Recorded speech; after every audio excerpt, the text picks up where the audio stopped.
All right, we're live. So, as many of you know, the mission of the safety net is to increase the efficiency and effectiveness of agencies through collaboration. During this strange time of uncertainty, we've witnessed some incredible collaborative efforts between our partners.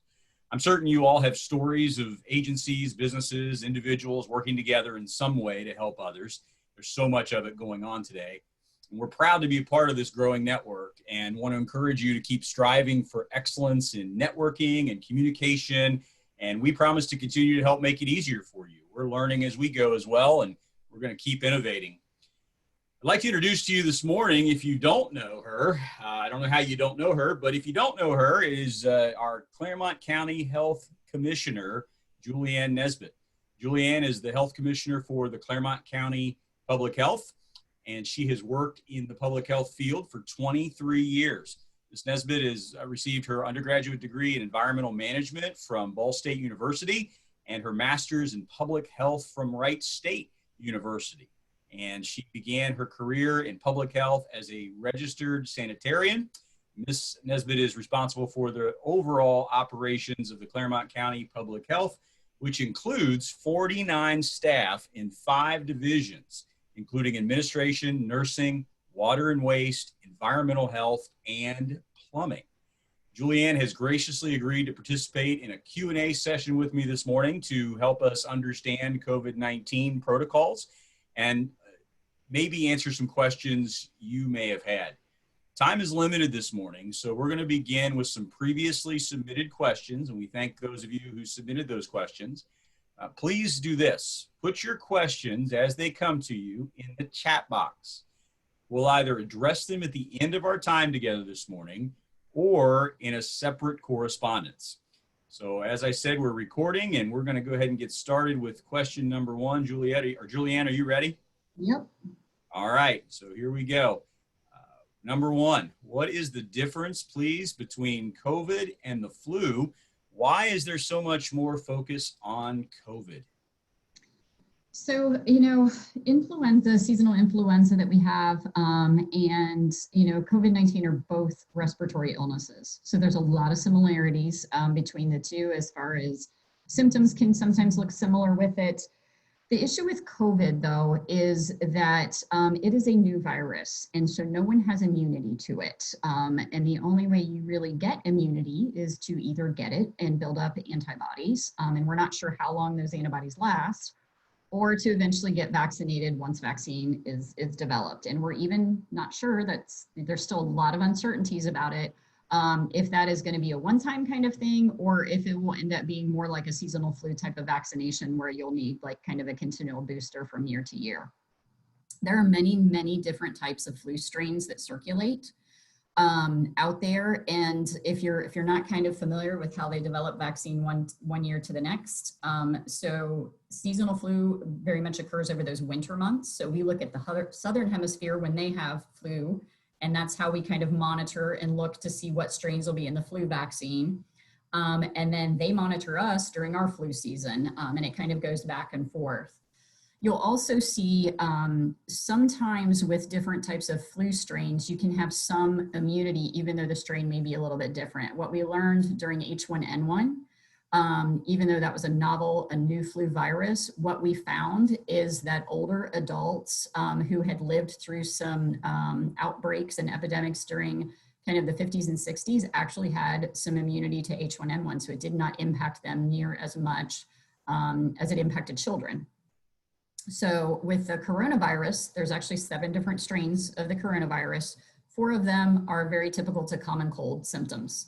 3 of them we are concerned with, which is MERS, SARS, and then with COVID-19 coming about. And the fact of the matter is, even with the other ones we're concerned with, very, very few people have had that. And there don't seem to be a lot of,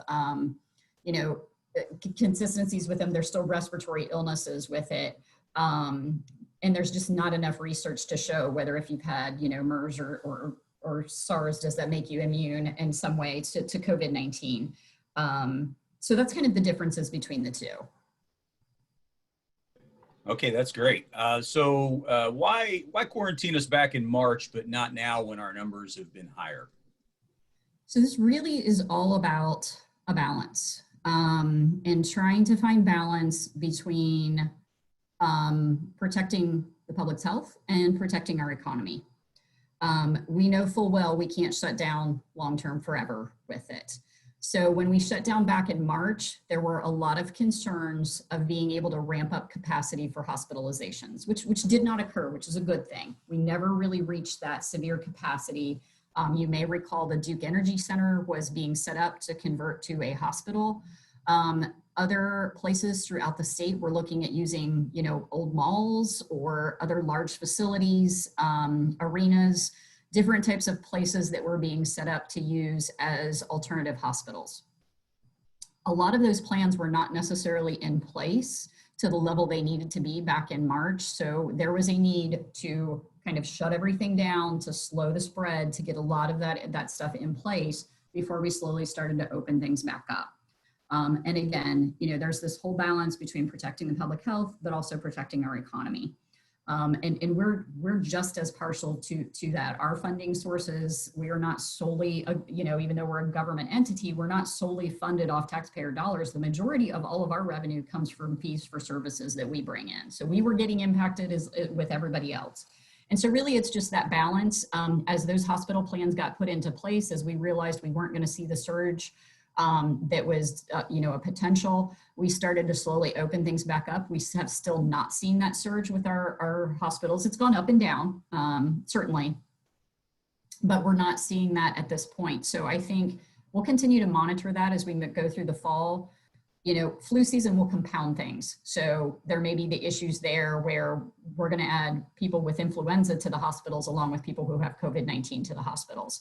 The good thing is all of those plans are in place. They can be stood back up fairly quickly if need be. So we'll just kind of have to monitor things as we move into the winter months.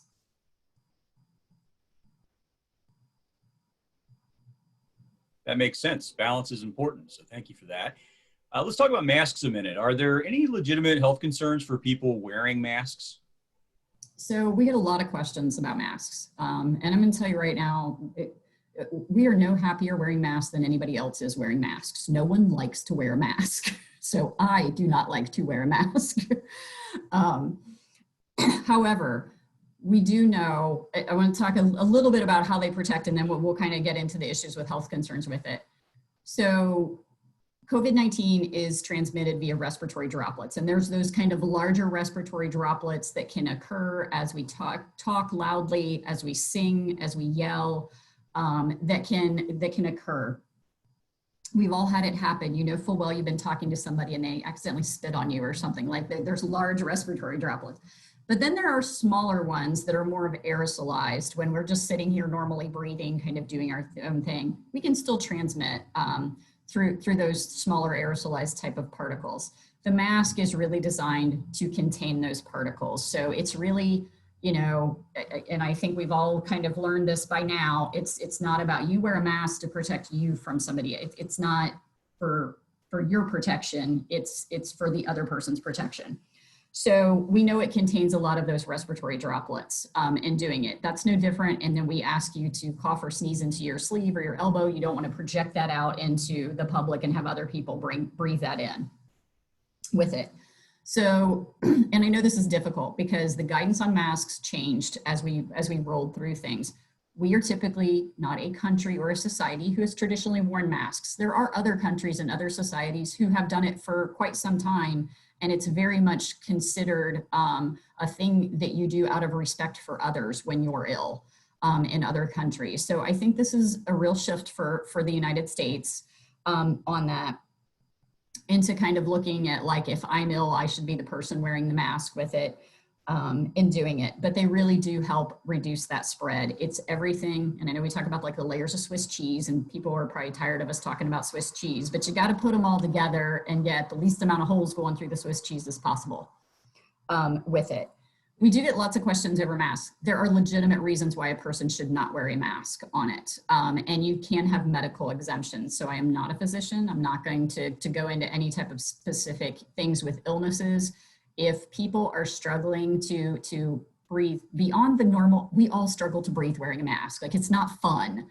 But beyond, if you're having some severe issues, people need to talk to their physicians about it. So there are certainly some things that would actually have a recommendation for not wearing masks on that. And, individuals who, not just because of breathing issues. So you may have a person, with severe like COPD or something who really are struggling to be able to breathe with a mask on. You may also have issues who have kind of sensory and tactile issues who may not be able to wear a mask. That is really up for a physician to decide. So we do recommend anyone who is having problems or anything, they need to seek information from their physician. Interestingly, there are a few caveats with medical exemptions for masks. One of them being a chiropractor is not permitted to write a medical exemption for a mask. That has come up, and it was determined by the Ohio Medical Licensing Board that does not fall under their scope of practice. So you do want to make sure it's from a physician on it who would provide any type of masks. There are some other options. We always want to think of, again, the layers of Swiss cheese, like what are our options? So if you can't wear a mask, maybe you can wear a face shield. Face shields are not as effective. They're completely open, that those aerosolized droplets are going to come out around them. There are some interesting ones though that I've seen that completely, like there's a band that goes all the way around, it's fabric, it completely encompasses the person, it drapes down. There are certainly options that may be out there for a person who can't wear a standard cloth mask. In doing that. So we really do recommend people reach out to it. And then it's really up to the employer, the school district, the, business, the daycare, however they choose. They have to have policies in place that meet the current orders that are out by the governor for it. And then how they deal with kind of individual situations is up to them. It kind of comes into the point, if you can't wear a mask, it may fall under ADA for a disability, and they may have to make an accommodation. It doesn't necessarily mean that accommodation means you just don't wear a mask. It may be that your office is moved, or you work from home, or you do something else in order to meet that disability accommodation. Makes a lot of sense. Since you brought it up, I've got some guy friends who I think enjoyed some cowboy movies in their early days, and they like those neck gaiters. I've heard recently there's some research to say that those are not as effective as a mask. Any thoughts? Yeah, so I don't think it so much has to do with the gaiter as it's the fabric that the mask or the gaiter is made out of. And a lot of the neck gaiters are like one ply, thinner fabric. So I'm not going to say, no, you can't wear them. There's actually right now it says you have to have a facial covering over your nose, in your mouth. I think our biggest challenge is getting people to realize you breathe through your nose. That's respiratory droplets. So you can't wear a mask down underneath your nose. That's a big challenge that we have with it. So I think you just have to think about the layers of fabric. I think something is always going to be better than nothing.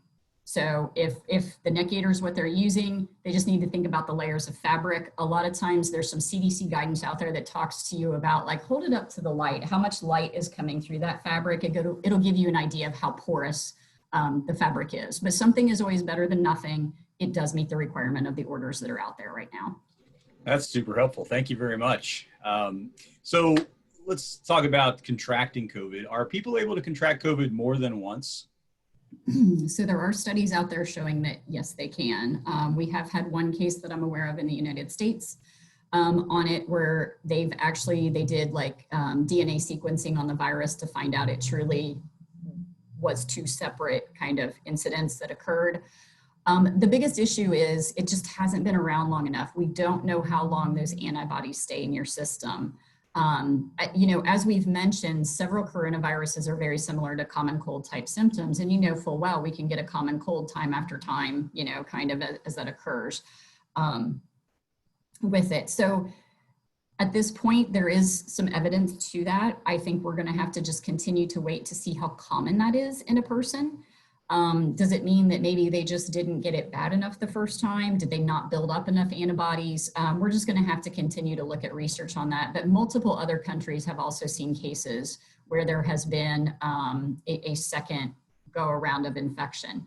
Right now, the recommendation in the United States, if you have had it and say you get exposed to another individual again, you actually do not have to be quarantined for 90 days. So you have like a 90-day window once you contract it from your first onset of symptoms, or if you're asymptomatic from your test date, you actually have a 90-day window. And we're actually running into a couple individuals here over the last couple weeks that we're kind of, that are hitting that parameter where they've been previously diagnosed, they've had positive tests, they've recovered, and then they were exposed to another individual, but lucky for them, they actually didn't have to quarantine. That's wonderful. I'm learning all kinds of things today that I have not heard.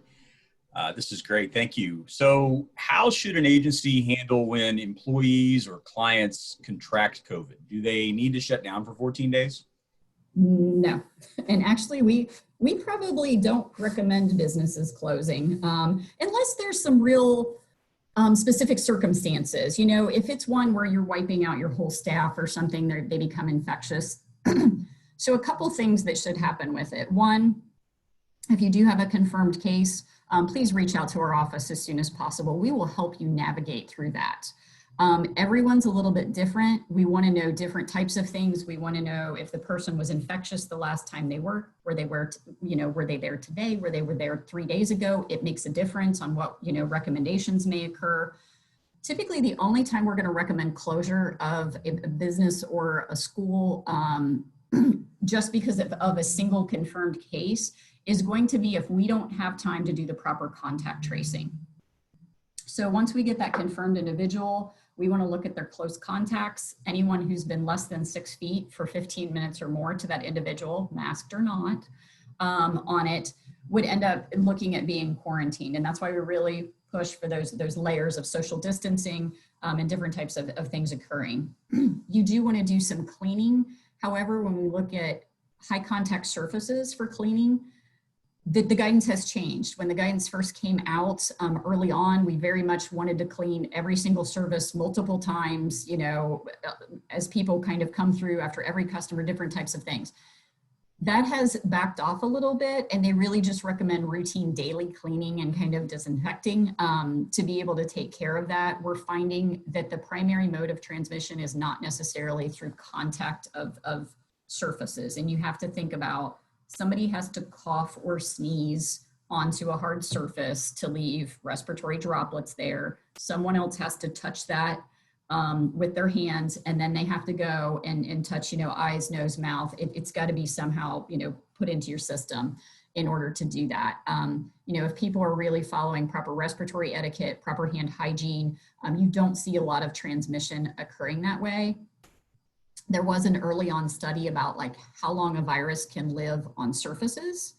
And there were, the study had up to 3 days in some cases, depending on the type of material, but that was grown in a laboratory environment. They intentionally impregnated surfaces with a vaccine on it and tried to figure out in that kind of perfect lab environment, how long can they grow?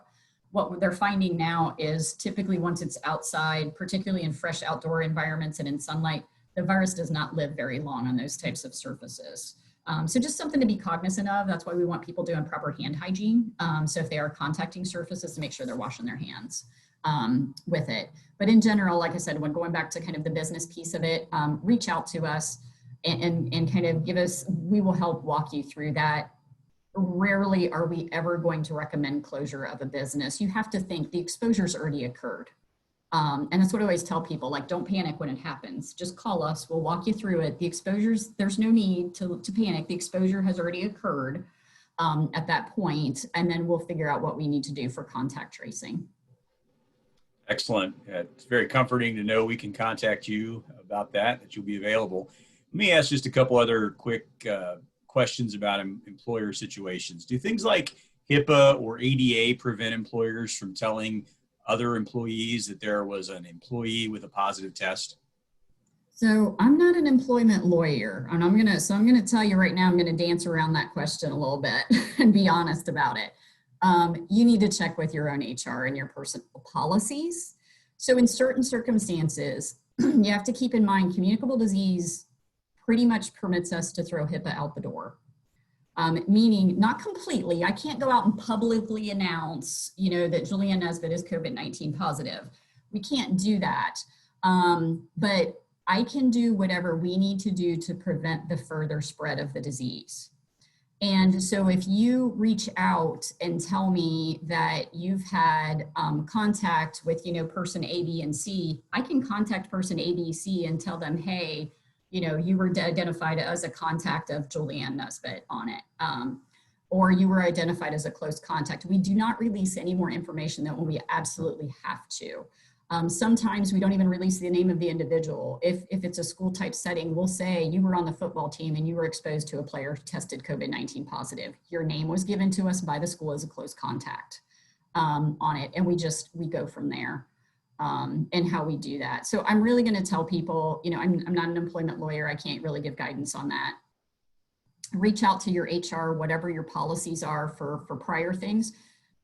And it depends on the situation. So there is actually in the food service code, there's a requirement that employees report certain things to employers.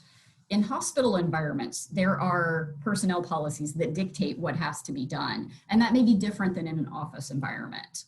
So you really, depending on those circumstances, want to reach out to your HR person or your own legal counsel.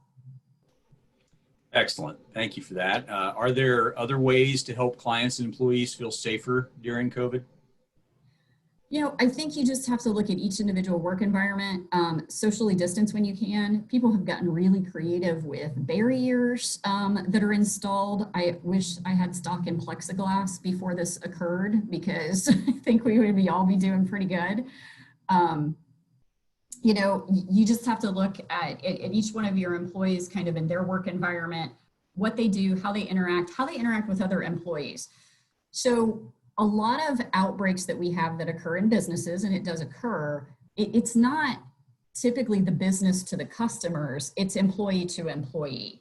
It's how they work behind the scenes. It's what they do in their breaks and their off hours. So maybe you have a great work environment and they're socially distancing, but then they go on break and they all walk out back and they congregate together at the picnic table. You have to really just kind of look at those situations within your own work environment and figure out, do your best job to control those. That's great. A couple things I think we've covered, just to be sure there's nothing else you want to say on the subject. Since the virus is more airborne, we talked about maybe not having to frequently sanitize surfaces. You've addressed that. Also, is there anything else you want to say about the face shields, the cloth masks? You talked about how some shields come down further for us, and then some shields are so kind of short that they're going to let droplets come out. So anything else you want to add on those subjects? Yeah, I think it's just to know that the only time we're recommending a face shield is in those situations where a face mask cannot be worn. And the orders give those exemptions. If you're talking to a person who's hearing impaired, if they lip read, you can't wear a mask and do that. That is the situation though, where a face shield is going to be your next step. We typically aren't going to have a situation where we're going to recommend the face shield first. We're always going to recommend that cloth mask first. And then when that doesn't work, move on to the face shield on it. You do have to think about cleaning them. We do recommend after you would wear them, they be wiped down. We have, I've seen a couple of them that I will say are complete no-nos. I see Bob's, like his isn't horrible. So, but I've seen ones where it's like they're ear looped and they have a little plastic shield that kind of like goes upward on it. We've seen them pop up in the food service industry, and those are no-nos. Those are not effective at all. They really do little to stop any type of respiratory droplets on it. So with it, but yeah, the more you can cover, the further down it's going to go. Like I said, the ones I've seen that have like fabric attached to it that drape down are going to catch those respiratory droplets. Very good. I think Bob needs to invent a face shield wiper. That might be your next thing there, Bob. Very creative person. So let's move on to contact tracing and herd immunity. What is contact tracing and how does it help?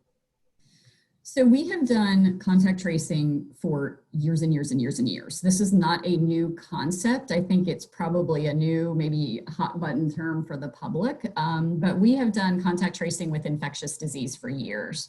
If you have an individual who has that disease, we want to know what contact they've had to other people. Sometimes there's treatments for that. So maybe they can be prophylaxed, maybe they can get a vaccine, maybe, you know, there's other medication, maybe they can be put on a course of antibiotics so they don't, you know, end up, there's lots of other treatments for different types of diseases. So we have done contact tracing as part of communicable disease for quite some time with it.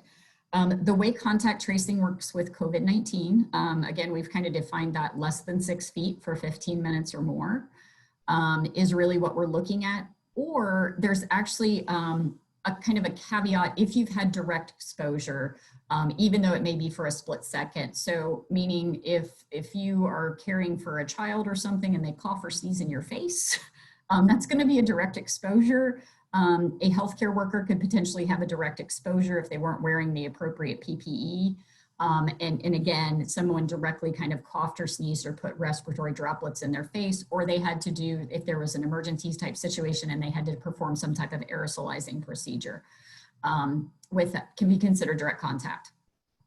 For the majority of us, we're looking at less than 6 feet for 15 minutes or more.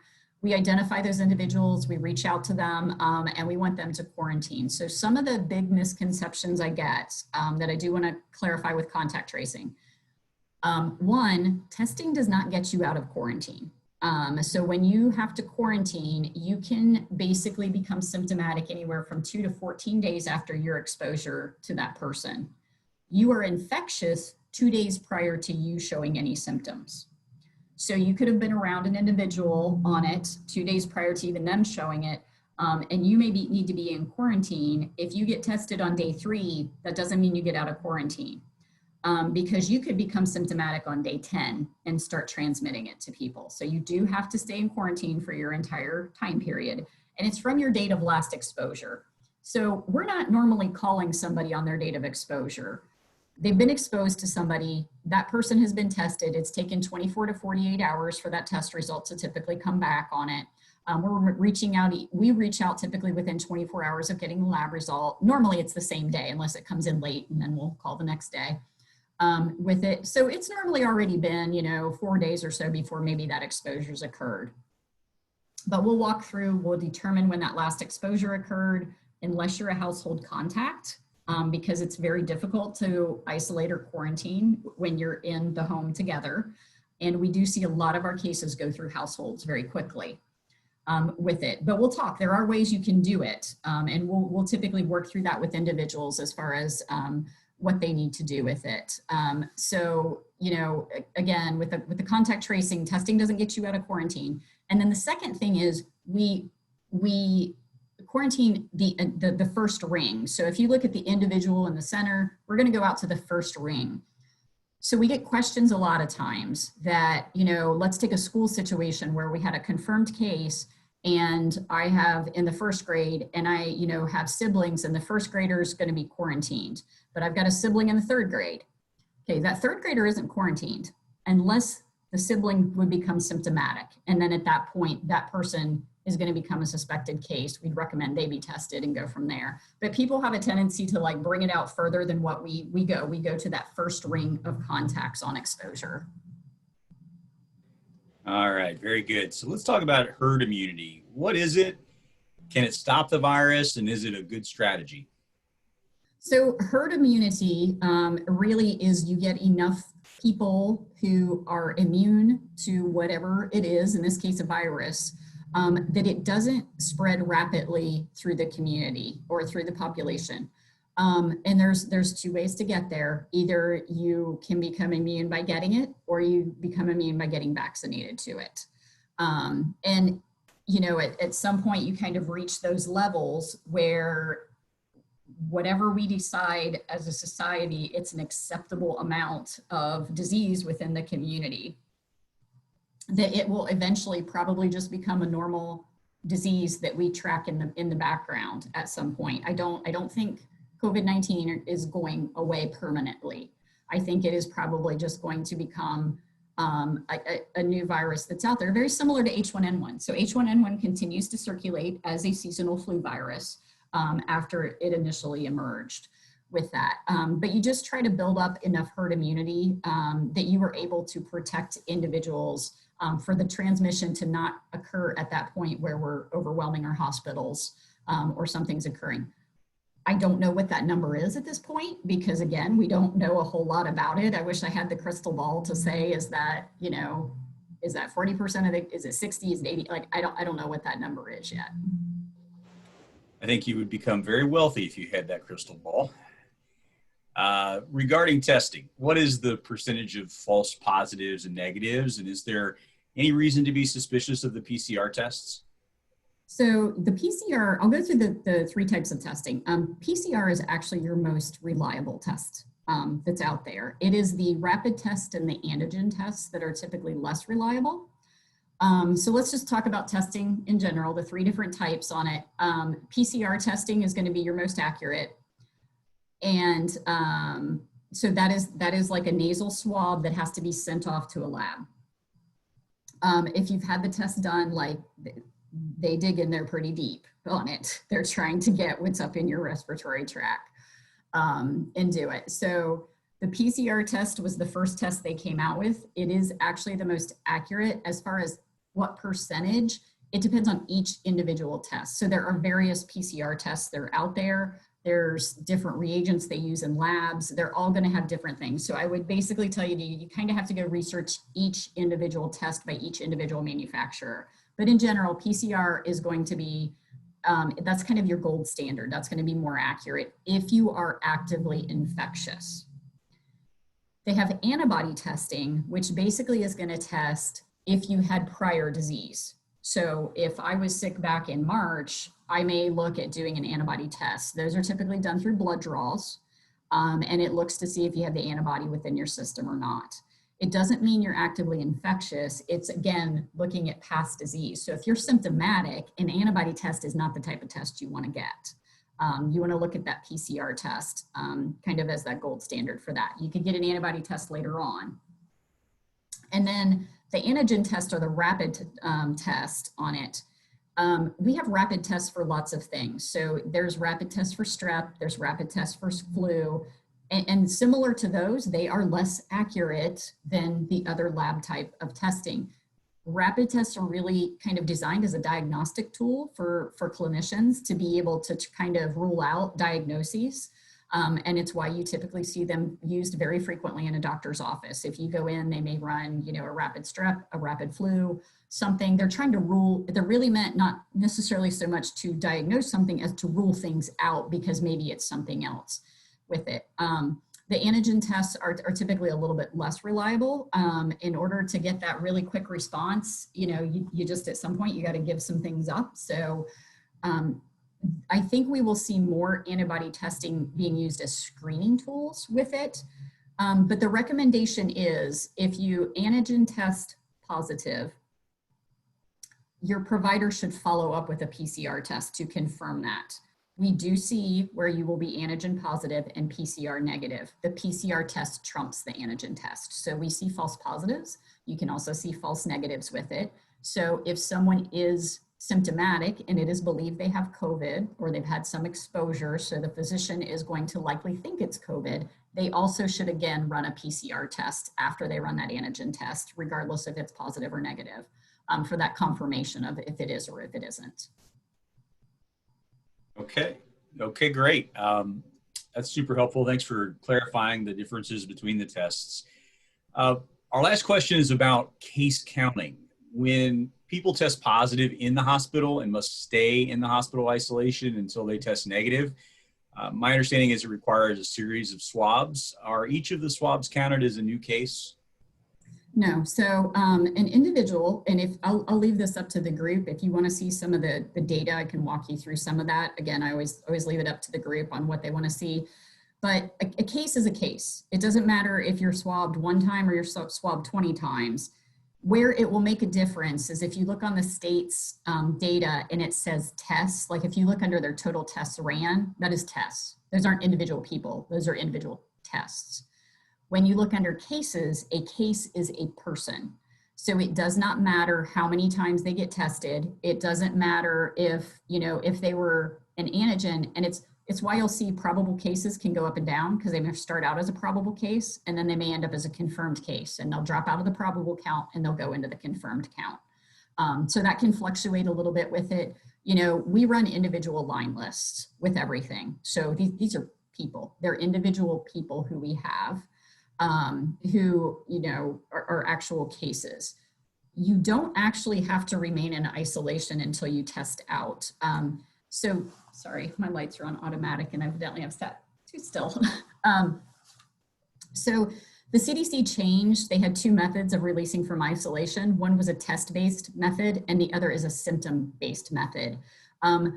Probably about a month or maybe more or so ago, they actually kind of abandoned the recommendation for the test-based. And the reason for that is you can continue to shed the virus in your system for several weeks. It does not necessarily mean you are infectious to other individuals. So they stopped that recommendation. It is really based off of symptomatic testing. A person can be released from the hospital and still be symptomatic. They can, or still be infectious. They can go home if that's what the family chooses to do, or they may be admitted to a long-term care facility. There are regional isolation centers for people who are infectious, who maybe can't go back to their nursing home, or for whatever reason, maybe they came from home and they need long-term care and they actually go into a regional isolation facility. Now, when they're released from there to go back to another nursing home, they do have to wait until they test negative on it. So they will have multiple swabs collected over time. But again, it's still only going to count as one case. All right, very good. I think, is it possible for you to maybe send that data to our partners? Have some of it? Yeah, everything's available on our website. I really do encourage, or the state's website. There's a lot of data out there publicly available. We did most recently in the last week or two add zip code level data to our website. So if you just want to go out and explore that, it'll give you the total number of cases in a zip code and then the active cases. You do have to be cautionary on zip codes that overlap county lines. You're only going to get the Clermont County data in that zip code. So if you want the rest of that zip code, you may have to go to Hamilton County and look at their data to get it for the entire zip code that's out there. But I really do encourage people to go out and look at what's out there, you know, and readily available. And if you have questions about the data, please reach back out to me. Email is really, really best. But if it requires a phone call, just shoot me a quick email and let me know when you're available, and I can normally reach back out and talk to individuals. That's wonderful. Thank you for being with us today. We really appreciate this. We value your work and you, and it just is great to have been able to speak with you today. And I think we're all better for hearing what you had to say today. So everybody's applauding. Well, you can't hear them. It's okay. Thank you. I really appreciate you guys having me. Yep. Thank you very much. All right. So a couple of quick announcements for you today, and then we're going to be wrapping up. Again, we did record this, so we'll get the copy out soon so that you can review it and share it. I know I've got some folks that are going to be really eager to hear what was said today, and it was just so valuable. So I want you to remember a couple things. To use our alert system, that's important. That's the best way for you to communicate with a lot of people. You send your announcements there.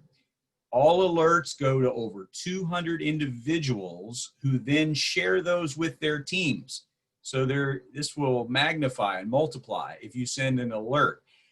You don't need to send it to Krista. You don't need to send it to me. You just get on there. If you have a login, you can send your alerts out and they will go to everybody that's in our system. Then, for example, when you send me an alert, I have 126 members of my church that I may share your alert with.